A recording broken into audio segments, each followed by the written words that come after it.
We can't afford it. What the fuck does that mean? Well, today on The Art of Fatherhood, we're going to talk about what you tell your kids about your finances.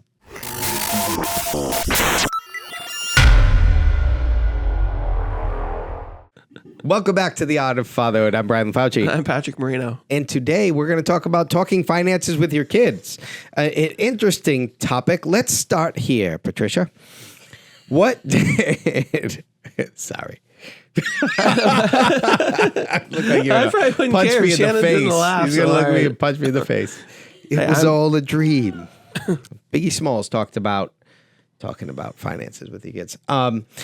So what did, growing up, how much knowledge did you have of your parents' financial situation, and what was your view of it and how?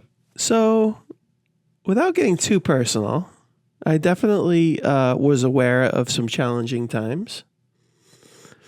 I don't remember how explicit it was. You know what I mean? I know that. I don't know how personal I want to get, but there was definitely some.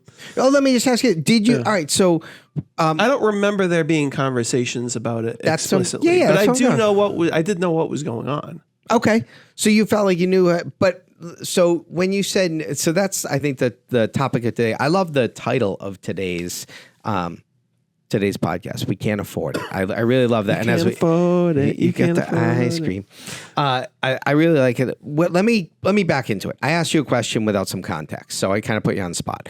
So here's the thing: in my house growing up, they would always do the bills around the same time, and my mom and dad would sit at the kitchen table, do the bills together, right? So that always happened, and I always got the sense like it was a stressful thing for them. Both my parents were teachers.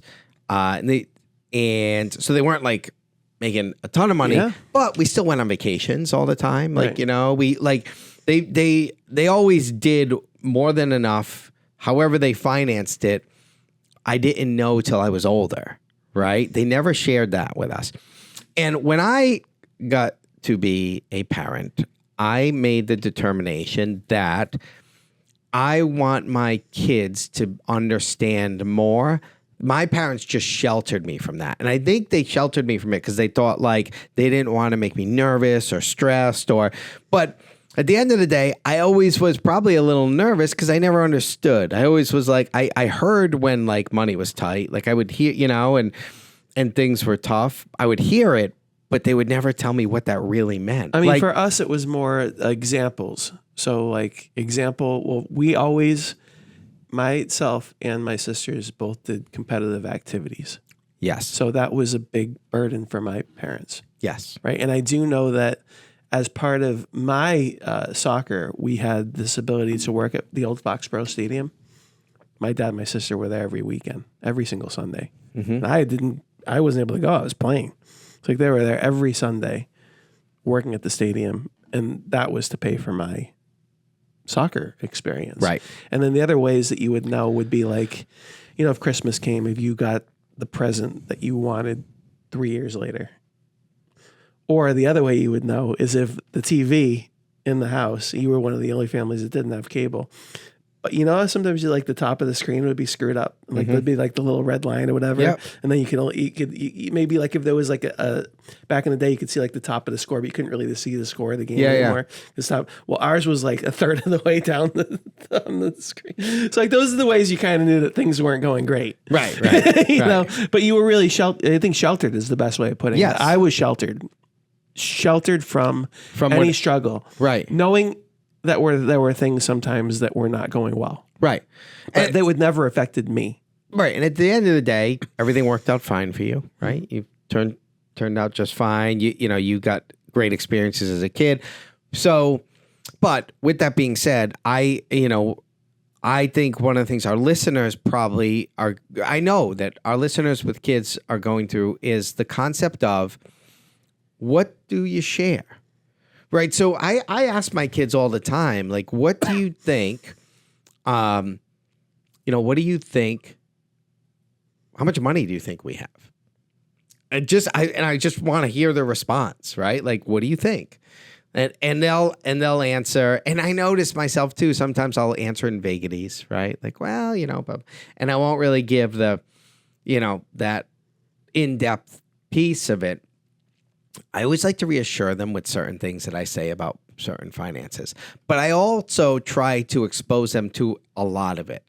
Like I expose them to not just the, because I felt the only thing I got exposed to was the negative side of it. And maybe you felt the same way. And it gave me a fear of money as a kid. Like I had a fear that money was something that was stressful, that it was right.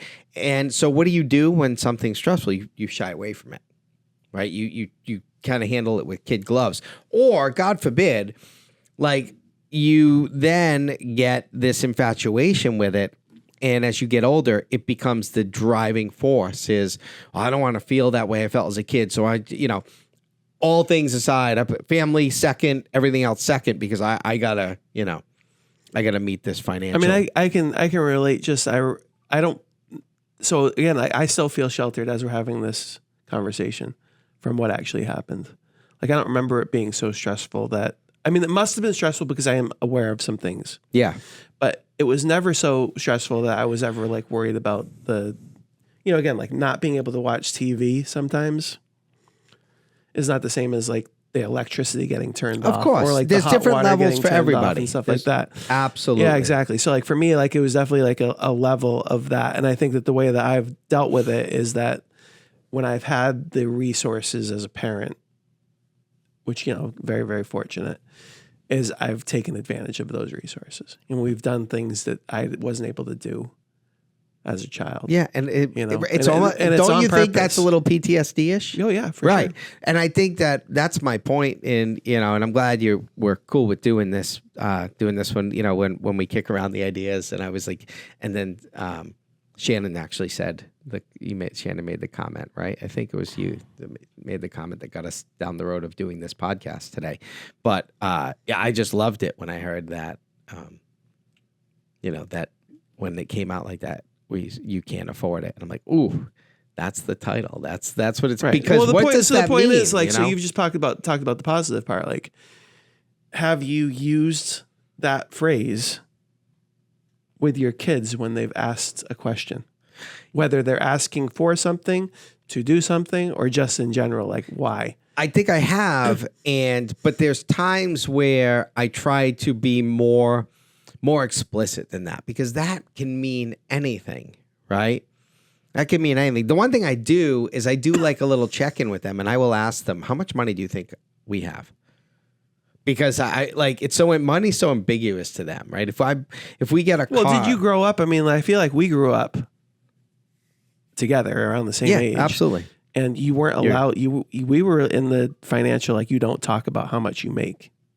That was like a cultural thing. Right. It wasn't just my family, your family. Like it was not something that was discussed in polite conversation. Right. You don't and talk even about with your politics, kids, which is weird. You don't talk about things, how much you make, Because talking about how much you make is, I think is a very healthy thing to do with your kids. Like, hey, this is the job I do, and this is how much it pays me, and this is why, and that right.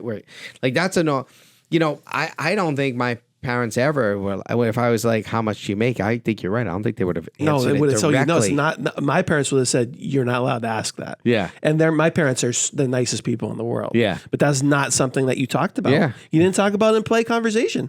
Right. Nobody talked about it. It wasn't just I like don't us. ask my friends, right? I'm like, hey, by the way, sometimes it is funny though. Right, Sometimes, but when you're a kid, though, you don't know what you're supposed to talk about. When you're an adult, I'm not supposed to talk about this. right. You don't talk about what you Right. think about politics. You don't talk about, I think these are things you don't talk about. How much you make.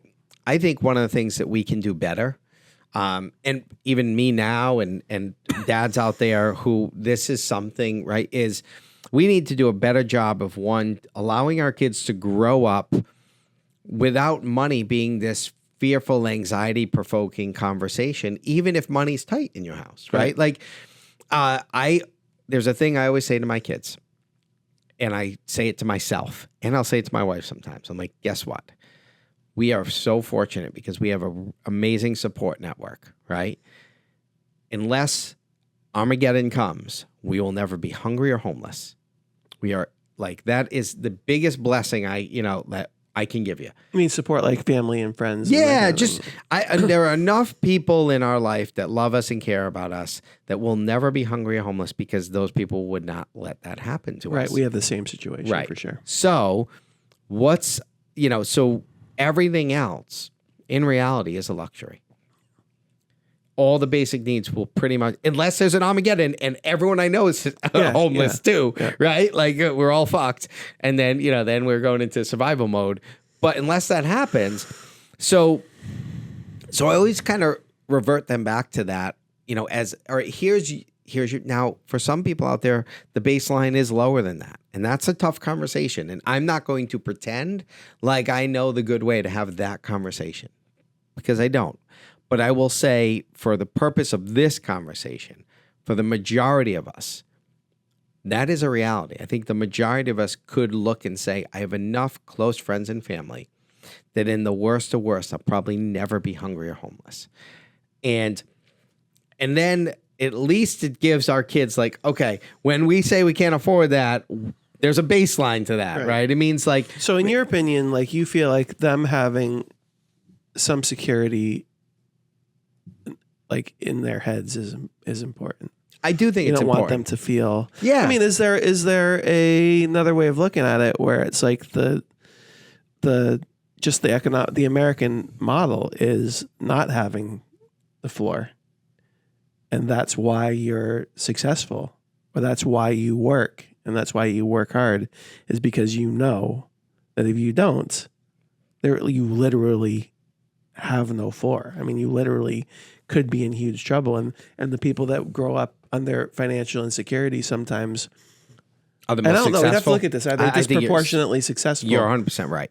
I think you're right. Now, I am naturally... And then what we do is when we get successful, then we give our kids this high floor. Right. And then they'll never appreciate things as much as they would have if they'd known the times when, the electricity got turned off, or, we're going... people were on food stamps or whatever they were back in our day, that kind of thing. So also let your kids know that you're going to spend every dollar of the money you earn before you die. Okay. Let them know it's all going to be gone. You're going to liquidate the house. You're going to develop a raging crack problem. And that's where it's all going to go. So that will instill the motivation they need to, kind of move it forward. But I think at the end of the day, I try to do a conscious job of having more open conversations. What's another fear that I've had at times? I've had a fear like if I have a year where we made a good amount of money and I show them that, their expectation is going to be through the roof. Like, oh, you got to play. So the way to counterbalance that is to treat it like a business. And if you want to expose your kids to the business of the household, then put together a quarterly profit and loss on the household. I think it's a great way to let them see, like, yeah, there's a good amount of money coming in, but it's all going to your fucking soccer, Patrick. Right? Yeah, like, it's all going to the dance costumes. Right. So I think it would be interesting so you do that with your kids. So your kids know, kids both play competitive soccer, right? In full disclosure. They both play competitive, for premier clubs, or they don't anymore. One does. But they both play enough sports that they are both in sports year round that costs a decent amount of money. Okay, so trips, tournaments. Yeah, we got to go to hotels. We got to do that. We got to do this. Yeah. So you give them this balance sheet that shows them. No. No. I'm in full disclosure. Yeah. I piecemeal these conversations together. Yeah. But I do think that a good way to handle it, and now that we're having this conversation, I think one of the things I love about these conversations is as they develop them, they motivate me to kind of take it. I absolutely will do that in the future, absolutely, and probably in the very near future, because I had a financial conversation last night. It was very much like, I forget where my daughter, who's getting ready to go to college, was talking about college and I asked them the general question of, very general. It was, let me tell you, I just got to be honest. We had like how there's some moments you're like, this is dadding. That's a verb. This is dadding. Mm-hmm. My wife was out. She was at something, and it was just myself and the two younger kids, right? So 14 and 17-year-old. And we were on the deck eating dinner, and I had brought out my Sonos. Thank you, Patrick, for my Sonos. I love my Sonos. Jesse Silva, Sonos. I brought up my Sonos and I had acoustic pop playing, right? So a little acoustic pop. We're eating dinner. I'm talking fucking sun is setting. It's a nice night. Dad 101, right? And I posed the question to them over dinner. I was like, what do you look forward to? And what got me thinking about it is, I have 2 kids and 2 of the younger kids, high school age. And when I was in high school, all I looked forward to was, I can't wait till I get to be a senior and graduate and blah, blah, right? And neither of them had that, right? Neither of them had that. My son was a little nervous, but he's younger, so I get it. Like, what am I going to, I'm like, you're going to be just fine. I think it's like almost like a cultural thing. It is cultural, yeah. I mean, like time, like now culture, like versus exactly. like historic culture. My little boy just told me the other day that he can't wait to move out. That's awesome. I wish my kids would say that. I can't not because I want them to move out, because then I think my daughter is of that mindset. Like, she's ready. Like, she's looking at some schools that are no school that is really close. So she is definitely looking to move out. But then, which is cool, is she's also saying, but I want to come back here to live after, which is always nice to hear as a parent. That's the thought process. But anyways, I asked them what do you look forward to? And one of them answered, something financial, right? And I was kind of talking through that with them and just asking them, like, the why and the, what do you think? And like, how much? Yeah. And then that's when it came full circle to, well, how much money do you think we make? Because, what type, how do you view our financial picture? And I can't remember where I heard it. It was definitely on a podcast. I don't remember which one, but I really love it. And I've tried to adopt it. And they said this. They said, you're in a comfortable financial spot for your, and this differs with everybody. But if you can go out to dinner and you're not really worried about what the meal costs, and anything beyond that is unnecessary luxury. It doesn't bring you any more happiness or joy, because they're relating money to joy. And like, there's definitely like a curve that flattens right out, and it doesn't like continue to go up. It like, there is a low where you and I have been there, right? We've been there where I was telling you, after my divorce, I was really nervous, right? Because there was a massive shift in finance. And you probably a feel bunch the same of dads thing. Go through it. Yeah, a bunch of people really just go nervous. Through that. That's one of the most stressful financial situations, right, you can be in. Right. Losing a job or going through a divorce. Yep. And the other, and so one of those periods like that, and where I've been down there worried about stuff, and then there's been other times where I've been more comfortable and could relate to that comment. Like, at that moment, I could go out to eat. Whatever the bill was, it didn't matter, right? And listen, you always know I could be back there. Yeah. That's life, right? Like, but I agree with it fully in that my joy and my love for my kids, my family, the fun I had during those times, it didn't matter, didn't differ. And there's been times where that meal that, going out to eat there's been times where the money I've been making has been higher and lower in that time, and there was zero increase in my overall happiness. Right. Zero.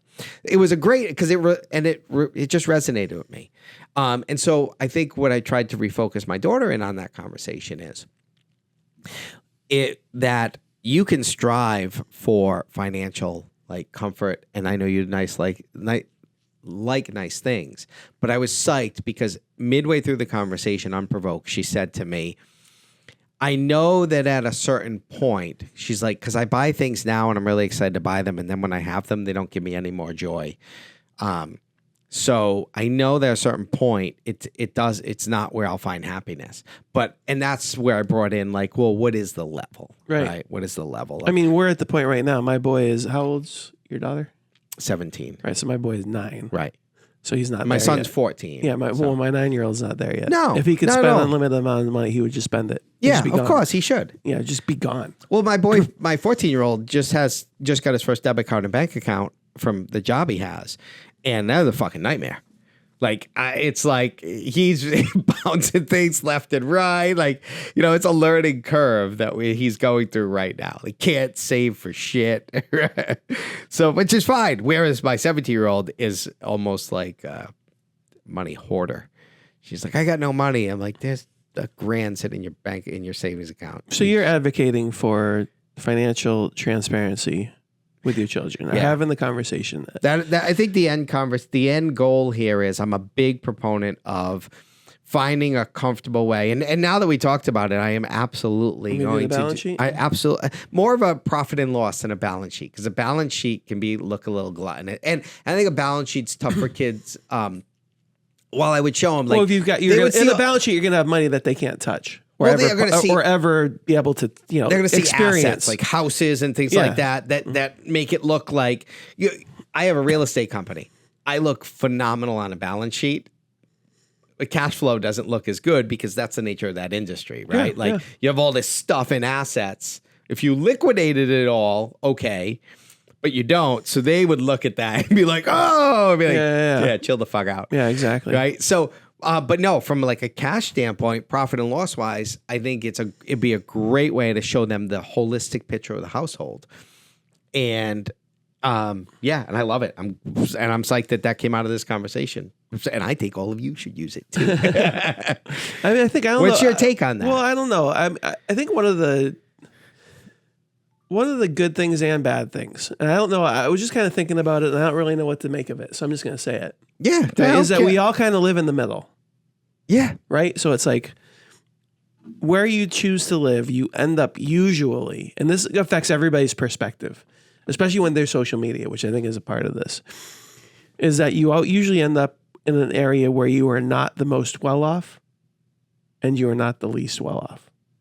Almost everybody lives somewhere in the middle. Oh, you mean where we physically live? Where you physically live. That's a great. And so that affects, I think, the way that your kids in particular kind of view things, because I know that so like I've got, thought about that way. We've all, well, some of you guys have been to my house virtually, right? Through watching a podcast or whatever it is. And then I drive my BMW, right? And so it's like where I live, sometimes that looks a certain way. And some of the kids have been like, "Oh, your dad's rich," you know what I mean? Like whatever it is, not knowing what I'm going through at that particular time, and not being able to put a perspective. It's like, look, it's a 10-year-old. You didn't share your balance sheet. It's with a 10-year-old car. You know what I mean? And things like that. But I mean, like, then you've got the kids who are struggling. You can just tell. Yeah. When you're watching them.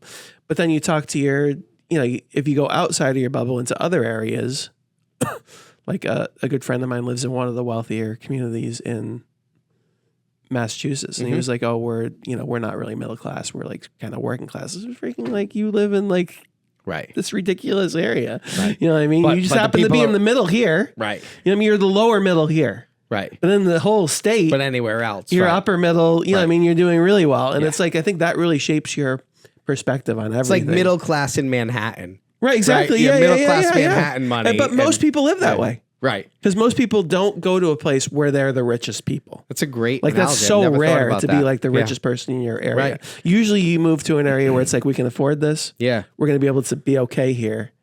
And then there's going to be people who are better and people who are worse in your area. Yeah. And I just wonder that affects how your child, it definitely affects how your children perceive it. And it affects how you perceive it too. Because you're always like keeping up with the Joneses. Like, hey, they just got a new John Deere tractor. I should get one of those. You know what I mean? Or my tractor's not as nice. Or my car's not as nice as them when I'm driving around. Whatever it is. But like that's going to be very different depending on where you live and where you've decided to kind of park your life. I live in an area where there's a lot of farms. You do, yeah. And I want. I've been looking to get like a little, like a Kubota type little backhoe thing, and they're not cheap, right? So I keep putting it off. I'm like, I don't want to do it now. I'm gonna wait, and I may never do it, right? Because I know what I'm gonna do. I'm gonna use it for like a weekend. It's gonna sit there. Right. It's more so like the convenience of the one weekend I want to use it for. It'll come out like once a year instead of just renting it for $500 for the weekend, which is what I should do, and which I probably will end up doing. But I go by some of these farms. They'll have like 6 of them. I'm like, how the fuck do they afford that? Farm afford, like they got, the John Deere, 2 John Deeres and this and that. Well, you've got things that people spend their money on. So like when I grew up, it makes sense. I if you lived own a farm, it makes sense, right? Well, no, but I lived in an area where there was a lot of working class people. So it didn't matter what size house they had. Yep. They had a nice tractor. A nice tractor. You know what I mean? Yeah. Like that was important to them. Right. You know what I mean? So like for some people, it doesn't matter how nice your house is. Right. You have the small little piece of land that you're working on. And all you the still got the toys. tractor. You got the toys. You still got the tractor. It doesn't matter. Yep. Or it's just, or like I live near the water. Yeah. Right. And so like you have some people who have pretty, decrepit looking houses. Nice boat. They still got their boat. It's a nice boat. You know, or they just have a boat that's well kept. A boat. You know what I mean? Like Yeah. that's well kept. Doesn't have to be super nice, but it's well kept. That's important to them in their life. You're right. You know, it's like these are all things, and I don't know if I made any points. You did make a I've point. just made 'cause observations. I'm going to bring it full circle. Good. The point is, I need child psychologist Dr. LaFauci to if bring we it do around. if we use the profit and loss analysis, and I like that because a lot of our audience is also a business audience, and that's how they found this podcast. But if we use the profit and loss approach to this, we can teach our kids why our money is going in certain buckets and have a more evolved discussion around money and decision making, and not money. Money is fungible, right? So it means, money comes in and it goes one place or another, and it can go anywhere, really, right? It's like, they say it all the time. Well, the minute the government, it's like when the government gets money in their general fund, it's like the ether. Like, all right, it is no longer going to get used for the intended purpose. Now it's going to, and just because money comes in for one thing doesn't mean the other thing gets offset. All the ways of looking at it, but it could give them a picture that would be a real benefit to them, and saying okay, I know you think, because what if we only share the high level stuff? Well, Dad, salaries that are very, it's tough for my kids to grasp what you and I make because we are business owners, and that number can be very, you know what I mean? Yeah, it varies during the year. So they have no idea. So they are really looking at it they're really looking around and being let me try to get a sense of what's going on. But some jobs where there is that ability to just look up and see, well, what does a teacher make, right? And you can kind of put a number on it, but then, or we just watch the news. It's like, oh, teachers don't get paid very much, right. and your parents a teacher, right? And they say that, but at the end, a top step teacher is making $100,000 a year and gets to fucking sit at home for 10 weeks. Yeah, that's a good retirement. So I do not. Teachers work hard, no doubt about it. Teaching is tough, no doubt about it. I was a school psychologist in a school. It's a great fucking gig. It is a great gig. You got to deal with the bullshit like anywhere else, but you're clocking out at 2:00, and in the summers you're doing whatever you want, and the check's still coming in. So it isn't horrible for, I know a lot of teachers that are like firemen too, right? Very easy to have a second job, Yeah. Anyways, that rabbit hole. Bottom line is, all they know is that top line number. So that they associate that with wealth. But if you're making 100, but your soccer your kids are in all these sports, and so the expenses are 90. Dance costumes. Here's all the costumes that we had to buy. Yeah, the yearly expenses are $98,000. Well, all right. What's the real bottom? What's the company bottom line? What's the house bottom line? And I think you show it to them that way, it's really eye opening. And maybe they'll turn a fucking light off too. Right. I leave the electric bill out all the time now because I'm like, you guys are fucking killing me. Or I'll be downstairs and I'll hear now, right? So because now that we're at a time where temperatures are fluctuating, it'll be really hot. Well, you must have, going back to the other bills, you must have an eye-opening if you go to a half-decent restaurant. That bill must be eye-opening. Forget it, yeah. Yeah, that must be an eye-opening. Yeah. So I have to be, there's so many of you in the family. So there's times I'm very conscious of that. I got it right. So there's definitely times where there are certain times I'm like, let's do it, no problem, right? But I mean, in terms I paid of for my own birthday dinner last year. A bill came, it was $500. Well, I mean, what the fuck? Well, yeah, I mean, or happy birthday to me. We did an Easter brunch, and we had, how many of us were there? 7 of us or whatever. You know what I mean? And so you're doing that. If the kids see that, they're gonna be like, "Oh man, that's a lot of money, Dad." Right, and then they see you drop it, and they're like, "Oh, no problem." What do you mean you can't give me $100? Well, I actually think I don't know. I think that when the first time my kid saw an expensive dinner bill, he was like, "Oh man, That's how much it is? Well, you know what the I was best... like, yeah, that's how much it is, man. That's it. Yeah. I'll tell you the best thing that happened. Then we got to wrap. We got to wrap this podcast because we got to jump to our weekly call. But the best thing that happened was when my daughter started dating, and she decided that her boyfriend took her out for like her first like dinner date, and they went somewhere nice. And she came home and she's like, it was $100. I'm like, $100. I'm like, you probably cost me $100 yourself. Seriously. When we go somewhere nice. You know, and when some of the kids were like, and they've gotten a little better about this, but I can't tell you how many times when some of the older kids were in high school and we'd go to a restaurant and they would be like, surf and turf, motherfucker. Surf and turf. Well, when the kids get older and they, especially boys, I don't know if girls are the same, but boys, all of a sudden they go from like 13 to like 15. Yeah. And then they're just like, I need 2 meals. Yeah. 2 meals. Yeah. I got one that has like I don't know why, but she's got like a food insecurity, like food's going to disappear. So when we go, she'll order like an app and this, and she leaves with like 2 full meals. So what do we end up accomplishing on this video? I think we end up accomplishing. I think there's a great conversation. Bottom line transparency. I think a little bit of transparency. Yes. Bottom line is to your kids. You can't afford it. You can't afford it. To your kids, that comment can mean a million different things. Doesn't mean we're losing the house. So financial transparency is important. Remove anxiety from talking about money with your kids. Do a personal balance sheet for the house and share it with them, and let them see where money goes, where it's spent, and if there's a good amount of money left over, where it's going to kind of prepare for the future. So whatever it is, sharing is caring in this stage. Sharing is caring. All right, good stuff. I'm Brian LaFauci. Patrick Marino. Until next time. Thank you.